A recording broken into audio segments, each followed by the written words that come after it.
حضرت محمد مصطفیٰ صلی اللہ علیہ وسلم ہے، حضرت عیسیٰ ہے، حضرت داؤد ہے، یہ 4 بڑے رسول ہیں جن کو اللہ تبارک و تعالیٰ نے شریعت عطا کی ہے، نئی شریعت جس کو کہتے ہیں آسمانی کتاب۔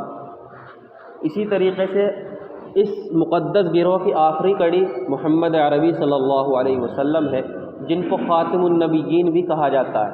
خاتم معنی 2 معنی ہیں، ایک تو مہر کے کہ اللہ نے مہر لگا دی نبی صلی اللہ علیہ وسلم کے اوپر کہ یہ آخری رسول ہے اور نبیوں کے سلسلے کو ختم کرنے والے ہیں، تو 2 معنی ہو گئے، ایک مہر کے اور ایک ختم کرنے کے۔ تو یہ سلسلہ یہاں پر ختم ہوا، یہ آخری نبی ہے۔ اب وہ لوگ جو لوگ یہ کہتے ہیں کہ نبی محمد صلی اللہ علیہ وسلم کے بعد ایک اور نبی ہے، تو وہ جھوٹے ہیں اور کذاب ہیں۔ اللہ کے نبی نے خود ارشاد فرمایا لا نبی بعدی، میرے بعد کوئی نبی نہیں، یہ میں آخری نبی ہوں، میں آخری رسول ہوں، آپ کے بعد کوئی نبی نہیں ہے۔ تو ایک فرقہ ایسا بھی ہے اس دنیا کے اندر جو ہمارے نبی کے بعد ایک اور نبی مانتا ہے، ایک اور نبی انہوں نے بنا رکھا ہے۔ تو پھر یاد رکھو جس نے کوئی اگر نبی بنایا وہ جھوٹا اور مکار ہے، شیطان کا چیلا ہے۔